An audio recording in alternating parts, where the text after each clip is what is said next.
In my last book, in Beyond Order, I talked a fair bit about Harry Potter, and Yeah. a lot of the people who like to take pot shots at me took pot shots at that because, I don't know, they think Harry Potter's beneath their notice or something. But, I kind of noticed that J.K. Rowling made several $1 billion building the biggest entertainment enterprise of the decade, and rose herself from, single mother status, unemployed single mother status, to richer than the Queen, and then occupied every movie screen for like 10 years. Yeah. Maybe something's going on there. Yeah. Well, these complex characters, they play out mythology, and so if religion disappears in the culture in general, it pops up in our stories instantly. And that's exactly what's happened in the Marvel universe. And what happened? I mean, with you Harry? even have Thor, for God's sake. Thor is a god. Yeah, yeah. It's not even subtle. Yeah. You can't get rid of these stories. They come back no matter what you do. These stories come back. So what was J.K. Rowling doing with Harry Potter?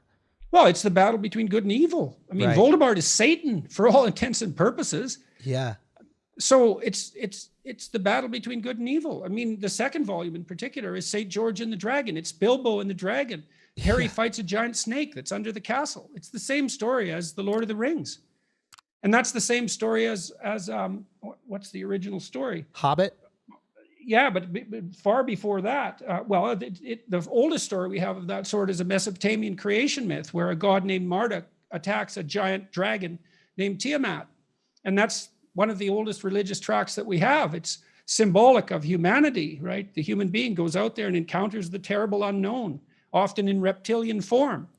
And that terrible unknown, well, that's why that terrible unknown is often evil itself. And so in Christianity, you get this weird intermingling, for example, of the snake in the Garden of Eden with Satan. It's not obvious why there should be a connection. Yeah. Snake, Satan. Yeah. It's like, well, what's the worst snake? Yeah.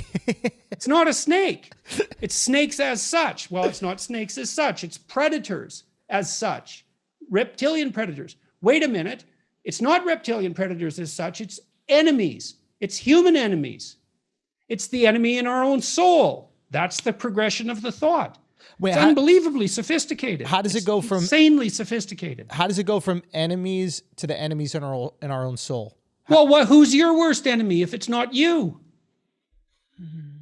Who's your biggest obstacle if it's not you? And I mean, who do you contend with more than anyone else if it's not you? And to the Harry Potter thing, Harry Potter has a piece of Voldemort in him. Yes, well, that's the original sin doctrine recreated. So it's also the case that he can't understand evil without it. It's also part of what makes him sophisticated, right? Because he's being touched by it. Yeah. So is that what we got to do? Is just copy the Bible? Like we don't have a choice. Wait, what do you mean by that? It happens whether we want it to or not.